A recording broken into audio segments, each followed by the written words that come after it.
moom ba tey fi mu ne am na ñoo xamante ni ñu ngi ci coow ku mel ne Abass Fall gis nañ ko moom ak Bougar Diouf en tout cas mu mel ne loolu lépp mu ngi déparé ci diggante moom ak Diomaye coow li bi mu amee ba tey mu mel ne mbir yi donte moom ci déclaration sax mi ngi naan mi ngi sax gën a defal gars yi bi ñuy yuuxoo yooyu ci baatu Diomaye pour gën a xam ne ñoom ñaar daal ba tey ñi ngi ànd di liggéey ci état bi amul benn crise bu am au sommet de l'état ñi ngi doxal mais nit ñi ñoo bëgg a yàq ci suuf.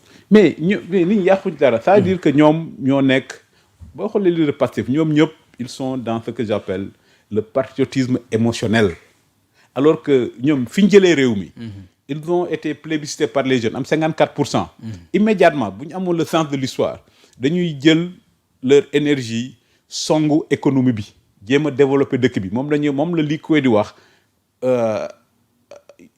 le patriotisme productif livre boobu Ousmane Sonko di wax souvent te liiru ko te bu ko liiree comprendre ko bu ko comprendre aussi il l'appelle très mal dinaa ko yónneewaat defal ko ci ay commentaires mais lii koy dafa wax bi Singapour amee indépendance au lieu ñu nekk dans le mur des lamentations di jooytu nañ xool souffrance yi ñu amoon pendant la colonisation duñ koy transformer en énergie pour tabax jéem a dab anglais yi jéem a dab waa Malaisie parce que Singapour même indépendant en 1965 ci Malaisie lañ bokkoon mais comme ñoom il était pauvre nekk ay chinois waa Malaisie dàq leen ci fédération bi ñoom mu ni waa Singapour au lieu ñuy jooytu parce que ñi dañu dàq parce que ñun duñ ay jullit ay chinois lañ te ñoo gën a pauvre ci fédération bi donc au lieu ñuy jooytu nañ jéem a xool nu ñuy produire moom la lii koy di wax le patriotisme productif c'est-à-dire boo xoolee Pastef dañoo am une chance historique incroyable chance boo xam ni keneen amu ko 54% des jeunes ñoom lañ àndal jàppale leen c'est quoi l'émergence c'est la mobilisation des énergies individuelles vers un projet collectif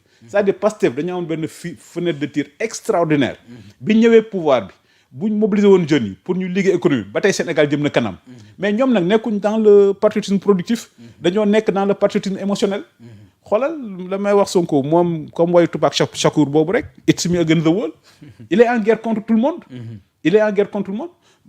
quand tu vois la situation c'est pourquoi l'économie est à l'arrêt patriotisme émotionnel baaxul gis nga démb déclaration ministre de l'énergie mu ni way affaire dañ ko jox Petrosen et ce qui fait que immédiatement à la bourse de New York les cours de Woodside sont tombés am nañ premier boo xam ne aussi chaque fois bu waxee les obligations du Sénégal chutent et c'est ça les ravages du patriotisme institutionnel c'est ça les ravages du patriotisme émotionnel un premier ministre ne doit pas parler par émotion. su ma la déggee nga wax day mel ne moom ni muy doxalee nii du arranger président Diomaye ci nguuram. non et puis affaire dépassé na Sonko ak Diomaye affaire u Sénégal la. Guinée dam nañu. xam nga dama doon wax mais parce que ñii depuis 2 ans ils sont dans l'émotion depuis 2 ans ils ne sont pas dans le patriotisme productif et c'est quoi le patriotisme politique productif gëmloo Sénégalais yi que vous avez un pays exceptionnel et que si vous avez un pays exceptionnel il faut qu'on travaille pour maintenir cette exception mais xoolal Sénégal demoon na le plan Sénégal émergent Amadou Ba Macky Sall xoolal fi dëkk. chiffre taux de croissance. ah oui mais peut-être l'avènement de la Covid peut-être sax doon nañ. oui xam nga ñun demoon nañ. mais léegi Guinée dem nañu. xoolal Côte d'Ivoire récemment ni ko FMI xaalis bi ko FMI jox. pourtant que Ouattara 4e mandat la nekk. et pourtant FMI jox na ko xaalis bari. parce que foofu la vision est claire ñoom xam nañ fi ñu jëm. mais fii nag on a donné notre pays à des gens xam amuñ vision. est-ce que liñ fi fekk la parce que à chaque fois que ñu ngi koy répéter day FMI yu ngi rouvrir beneen enquête sax par rapport ak liñ ni jàpp ne yéen a ko nëbb seen gars yi ko nëbb ci dëkk. di lire nga li Jeune Afrique wax. ci affaire dette cachée bi. ak la position de Cheikh Diba. et moi je crois que Jeune Afrique a raison. parce que kii Abdou. ñàkk a xam baaxul. et c'est pourquoi dañuy wax quand on est ignorant on devient audacieux. problème mu Sénégal yëpp foofu la commencé bi suñu premier ministre waxee que les chiffres sont faux xoolal boobu ba léegi. ak jàpp nañu affaire de confiance aussi pour gën a donner confiance pour wane ne yéen ñii bis bu ngeen ñëwee jox ñu danañ ko teg ci noo xam ne dana wuteeg. mooy ñàkk a xam docteur yoroon nañ fi jaaree woon. mais déedéet mooy ñàkk a xam nga dettu France ñaata la PIB bi. dettu France xam nga ñaata la. mais presque 120% du PIB. dettu États-Unis c'est le pays le plus endetté au monde. et c'est pourquoi Cheikh Diba mi am expérience. yàgg ministère des finances mais du bokk ak bu ñu nëbbu aussi endetté bu. non y a pas de non mënul am. mais comme disent les Américains les créanciers ont toujours meilleure mémoire que les débiteurs. ça n'a pas de sens de parler de dette cachée tey jii man mi moo lebalee xaalis yow mën nga ko fàttelu mais man du ma ko fàtte. peut-être mën na am kersa ni bon comme suma boy la du ma ko rappeler. peut-être comme gore na dina bu fexe dina fay mais américain loolu la ñuy wax ki lay lebal xaalis moom du ko fàtte yow mën nga ko fàttelu mais mënu amul sens mais xoolal conséquences yi et quand tu vois le truc de Jeune Afrique là et puis bon xoolal aujourd'hui li mu jural tey jii on est au fond du trou am na temps indépendance Sénégal moo yoroon le leadership naturel Dakar était la capitale de l'AOF ñoo nekkoon premier en Afrique mais dellu nañ ginnaaw Guinée dem nañu mais quatrième sous-sol tamit nag pour nga jëlee fi dëkk. waaye déedéet vraiment marge de manœuvre quasi inexistant. jafe-jafe yooyu yëpp. mais docteur mais moom laay wax xam nga moom laay wax. ou bien c'est dramatique aussi. déedéet non ou bien dafa xamul. ou bien c'est l'agenda de sabotage systémique. mais l'économie c'est du b.a.-ba. L'économie se fonde sur la confiance. Pourquoi nit ñi dem Dubaï lu fa am dara c'est un désert. mais les gens de Dubaï ont vendu la confiance dañoo gëmloo nit ñi boo ñëwee Dubaï tu es important tu es tellement important qu'on peut te vendre le café à 5 000 francs donc Dubaï loolu l'économie c'est la confiance mais nga comparer ko ak Sénégal ñoo am un premier ministre boo xam ni bi mu nekk opposant ak li mu nekk premier ministre mosoo ko dégg mu joxe une bonne nouvelle toi tu es journaliste je te mets au défi depuis que Ousmane Sonko est entré dans la vie politique qui l'a jamais entendu donner une bonne nouvelle quand tu dis attends quand tu dis un pays se développe par les investissements moom laay wax ou bien dafa xamul ou bien il sabote et moi je crois sincèrement qu'il sabote parce que mënul quand même jàng na tuuti et qui va venir investir dans un pays où le premier ministre dit que nous sommes au quatrième sous-sol ku indi sa xaalis ci dëkk boo xam te premier ministre ci boppam moo ni les chiffres sont faux ça veut dire que état bi pas Macky Sall parce que Macky Sall n'est pas l'état bi ci boppam moo trafiqué chiffres yi donc l'état du Sénégal est un état faussaire donc nous sommes au quatrième sous-sol l'état du Sénégal est un état faussaire yow yaa ngi toog dans le pétrole dafa góor 2 ans déjà am nga arbitrage ak Woodside xam nga ñàkk a xam baaxul et puis nga toog les investisseurs yëpp attendent le Sénégal yow nga ni da ngay def commission nationale de renégociation des contrats xam nga liy développé dëkk li tax investisseurs yi ñëw les investisseurs ont besoin de 2 choses sécurité juridique et judiciaire boo gisee Eiffage ñëw fii def fi un projet pendant 30 ans concession autoroute parce que Eiffage a dit Sénégal rek laa koy def parce que Sénégal rek ci Afrique stabilité bi aussi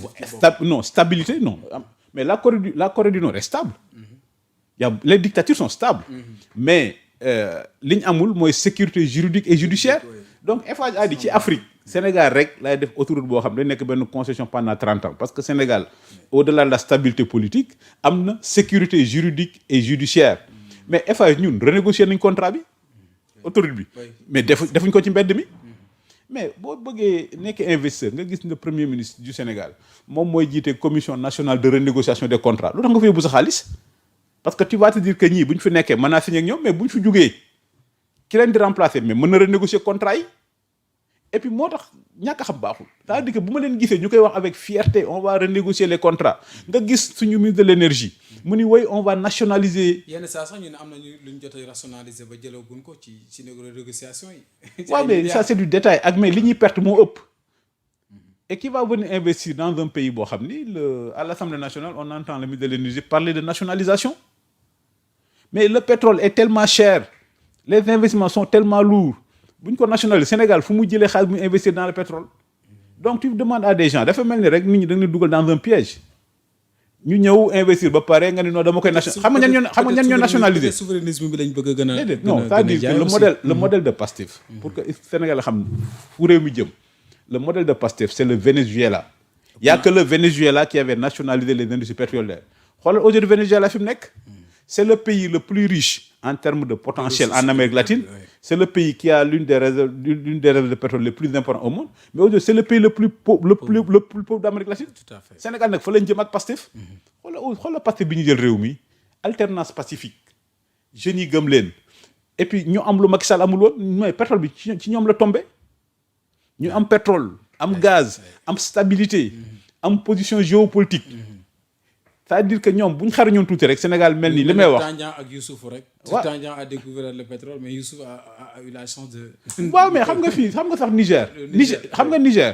kenn du fa dem parce que amul sécurité juridique et judiciaire. tout à fait, parce que am na coup d'état et puis voilà mais fii amul loolu lépp amu fi. alternance pacifique moo fi am moo waroon nekk une continuité de l'État ñoom ñu jël l'argent du pétrole investir ko dans le pays rassurer les investisseurs c'est-à-dire Sénégal amoon na benn chance historique boo xam ne ñii bu ñu góorgóorloon tuuti bu ñu xar ñoon tuuti tous les investissements en Afrique de l'Ouest viendront au Sénégal mais xoolal notre cercle de feu xoolal les pays de la sous-région dëkk yëpp soit am na problème mu coup d'état wala problème mu jihadisme ba am de Sénégal mais voilà maintenant nag boo xare ñoon au lieu ngay jaay souverainisme bëgg ñu rabaisser au niveau du Burkina tu te singularises comme la Suisse boo gisee Suisse bu may wax étudiants yi souvent que la Suisse est le pays qui s'enrichit le plus du pétrole et la Suisse n'a pas une goutte de pétrole Suisse amul benn goutte de pétrole mais képp ku jënd pétrole transaction bi Suisse lañ ko defee beneen affaire booy xool les compagnies maritimes internationales là ñoom ñëpp leur siège est en Suisse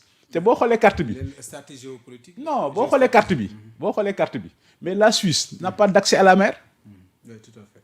FEMA CGM ñoom ñëpp leur base est en Suisse lu ko indi Sénégal loolu la waroon def c'est-à-dire que ñun dañoo am yàlla dañoo may lu mu mayul benn dëkk sur le plan géopolitique nous avons le Sénégal est en face de l'Amérique à 6 heures de l'Europe c'est la porte de l'Afrique de l'Ouest ça dañoo am yàlla dañoo may lu mu mayul kenn en Afrique de l'Ouest voilà yàlla dañoo may lu mu mayul kenn en Afrique de l'Ouest beneen bi nous sommes le pays le plus stable d'Afrique de l'Ouest beneen bi nous avons les meilleures ressources humaines d'Afrique de l'Ouest et puis beneen bi Sénégal yi bëgg nañ seen dëkk moo tax ñu fal Pastef mais malheureusement Pastef erreur bi ñu def au lieu du patriotisme productif ils sont dans le patriotisme émotionnel et c'est pourquoi man ni waa Pastef soit dañoo xamul wala soit dañuy saboter te man nag yaakaar naa ne sabotage. pourtant ñi ngi def ay góorgóorlu temps ñi ngi wàññi ay pétrole ak ay non loolu ay dóor la rek waaye loolu ay dóor la non loolu ay dóor la loolu ay dóor la loolu ay dóor la rek ay dóor la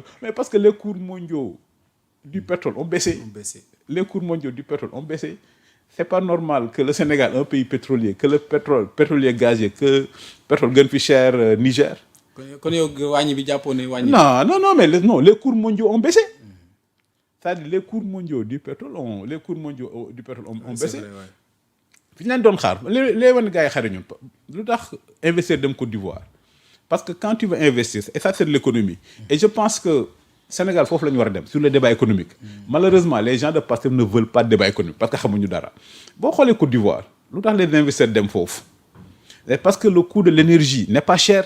Quand un investisseur vient dans un pays li muy njëkk xool mooy le coût de l'énergie au Sénégal le coût de l'énergie est prohibitif ñoom 2 ans yi ñu perte il aurait dû se concentrer comme am nañ pétrole am nañ gaz li ñuy wax le contenu local la ñu waroon góorgóorlu ñoom Samuel Sarr ñoom Arouna Dia defoon nañ ci benn centrale West African Energy état bi ci loolu la concentré au lieu ngay subventionner tu encourages les gens à produire et quand les gens produisent ils peuvent vendre moins cher donc le Sénégalais mu jënd mooy créer des champions autant pour moi. waaw mais boo xoolee West African Energy boobu bu doon état bi xaaral ñu kii ba ñu jaay donc la production va être moins chère et si la production est moins chère le prix de l'électricité va être moins cher moo gën subvention yi. investisseurs yi tey jii démb rek waa Arabes Unis ñu ngi fi waa Émirats Arabes Unis laa bëgg a wax ñoom it demoon nañ bu yàggul est-ce que loolu tamit mënoo gën a dalal xel ci investissement yi ñuy wax.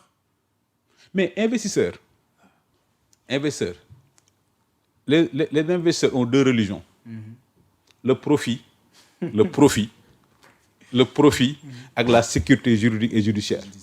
mais bi ñu fi njëkkee lu ñu njëkk a wax way benn contrat Macky Sall signé woon Arabie Saoudite pour le truc de dessalement de l'eau de mer le ministre de l'énergie def une conférence de presse à la limite s'il n'a pas accusé les Saoudiens de corruption def fi nekk fu mu mujjee mais c'est quoi le Sénégal par rapport à l'Arabie Saoudite c'est quoi comme ñoom boo xoolee li ñuy wax boo xoolee Arabie Saoudite ils ont une grande compagnie américaine bu tudd qu'ils partagent avec les États-Unis Aramco la compagnie bi tudd depuis que le président Roosevelt a rencontré Ibn Saoud dans un bateau américain depuis lors l'Arabie Saoudite est en partenariat étroit avec l'Amérique pour produire et mettre en valeur son pétrole Arabie Saoudite da nga fa dégg souverainisme et pourtant ils exploitent leur pétrole ils en bénéficient ils font appel aux Américains pour exploiter leur pétrole xam nga li may wax souverainisme moo amul sens le Sénégal a toujours été dans l'universalisme mais Dubaï Émirats Arabes Unis boo demee rien qu'à Dubaï il y a presque 8 millions d'étrangers est-ce que Dubaï da nga dégg ñu wax souverainisme Et c'est ça le rôle du Sénégal, c'est ça la place du Sénégal. faut s'ouvrir Nous au sommes monde. la porte du continent, nous sommes en face de la mer, nous sommes à quelques de l'Europe. On doit être un carrefour. Par exemple, on doit montrer à tout le monde que si vous voulez investir, si vous voulez avoir la stabilité, venez au Sénégal. Xam nga Ouattara am na 4e mandat, FMI jox na ko beaucoup d'argent. Mais quand tu vois Ouattara son âge, mais la Côte d'Ivoire n'a pas encore réglé la question politique.